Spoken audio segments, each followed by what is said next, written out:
Vibe Radio. Vibe Radio. 102.3, le nouveau son. What's up, J to the P, Sarah Gang, Buzz Lab. Sama gars yi na ngeen def bëgg yaa. Dara saf tuma maa ngi fàttali bi may toog Portugale Paris soog a wàcc ne ma Jean Paul daw si kay ma tiis la nanta boo ci dugg fa nga pare góor bu takkul jabar takk joint bàyyi te fa mais li jënte guma Portugale they worry about me, I don't worry about the money est-ce que góor jigéen ñin ko ci ñooy borom kare yenn saa nga juum jàll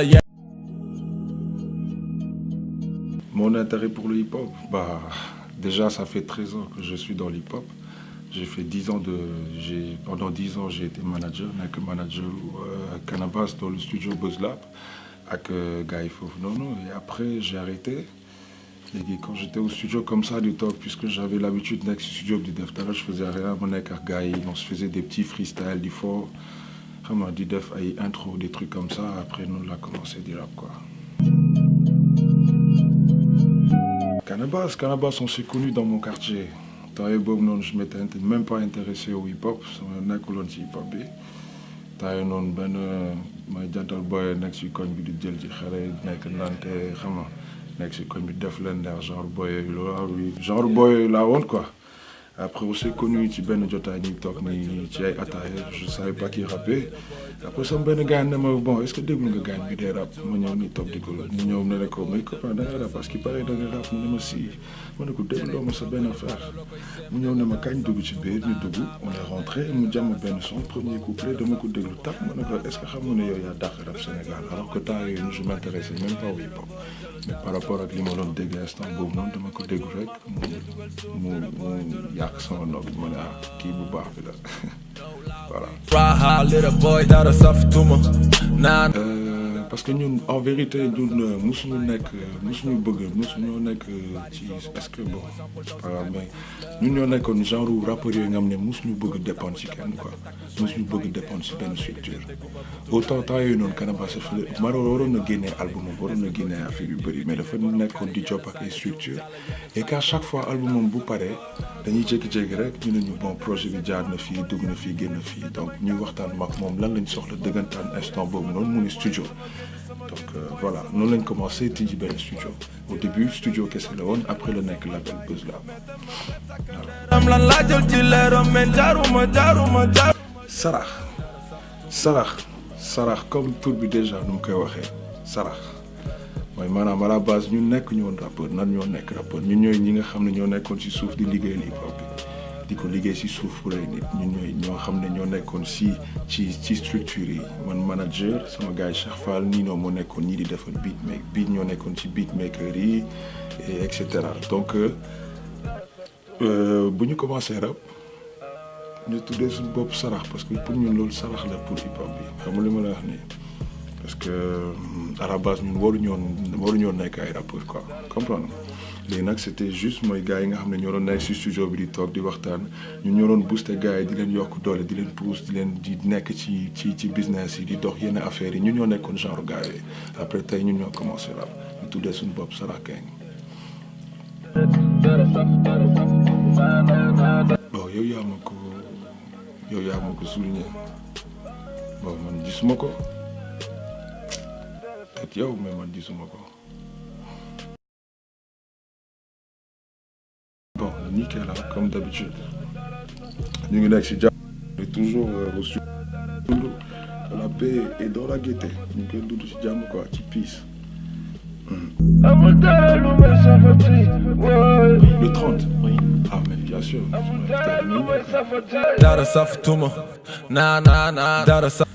Son bon nom. En fait, c'est une histoire en fait. C'est une histoire. C'est tiré d'une histoire vraie. C'est-à-dire boo xam ne j'étais avec une amie à moi boo xam ne dañ ko violé quoi comprendre et comme temps yii noonu j'avais décidé de rapper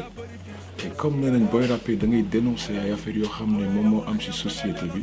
c'est-à-dire que mu am trap pour ego trip que mu am trap pour leneen je pense que boo commencé rap boo naree dénoncer mu nekk trap ak lu mun ci nekk da ngay jaar ci ay thèmes aussi quoi parce que ci hip hop la bokk voilà. Il n'y a pas de sample en fait remix là. remix la. Ouais parce que gis nga kaay ma expliqué la Sénégalais dañoo tële benn affaire xam nga mooy lan. mooy culture remix. remix dañ ko boole ci hip hop. hip hop bi kenn moomu ko c'est-à-dire mun naa yeewu suba ma indi benn affaire ci hip hop bi teg ko bu ko ñëpp accepté dafay bokk ci hip hop par force parce que règle yi noonu lay génnee ci mbedd bi kenn day ñëw génnee benn affaire kii benn affaire ñu boole ko c'est amul benn PDG ci hip hop bi buy taxaw ne hip hop bi nii la war a demee wala nii la warul demee Puff Daddy moo génnee remix ci hip hop bu mu ko indee teg ñëpp accepté ko ñu validé ko dans le monde c'est que du Sénégal lañ koy arrêté Canabasse bu mu ñëw au début di def ay remix def na ay remix ak le son de Nit Doff def na ay remix ak le son de Nix pour wane ne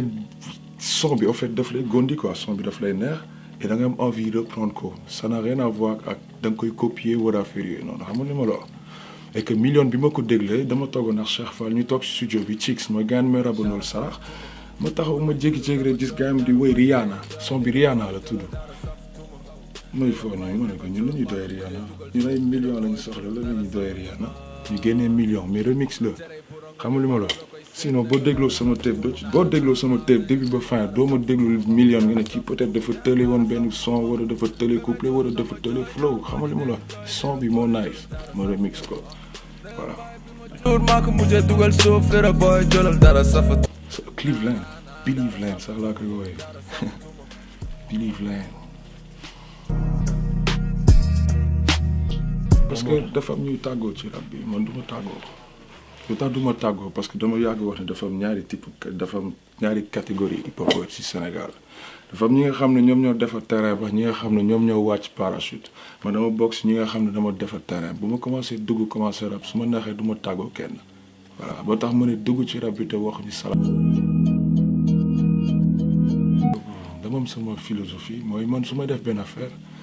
du ma xool par exemple du ma ko jëlee ci keneen xam nga li ma la wax keneen mën a tuddee boppam lu ko neex keneen mën a doon lu ko neex keneen mën a nekk sénégalais bu ko neex mais njaago bu baax bi sama philosophie la parce que dama gëm ne man njaago bu baax bi la keneen lu mu doon moo xam am na façon njaago bu bëri sama gars am na njaago yu fóot dugg sama gars la di fóot soo ñëwee sama koñ fi may teg sama concert am na njaago baar boo fa duggee njaago baar nga fay fekk am na njaago façon bu ne am na façon booy gis si njaago am na bii def lii am na bii def leneen mais man njaago bu baax bi la te dama ko gërëm waaw. Little boy jëlal dara saf tuma ndegam pay. Vibes mooy vraiment initiative kii rajo bi dafa hip hop quoi xam nga et franchement j'aime bien quoi nice bëggee ah. ok merci. ay jaajëf tere pour nga ñu baro lo koy sem nega dara saf tuma na ma nega dara saf tuma dara saf tuma dara saf tuma be me tudu dama joy ñaanu ma di dey di joy little boy jëlal dara saf tuma nega mbay bi ma tuur maa ko mujjee dugal suuf little boy jëlal dara saf tuma no lie we try hard little boy dara saf tuma na dara saf tuma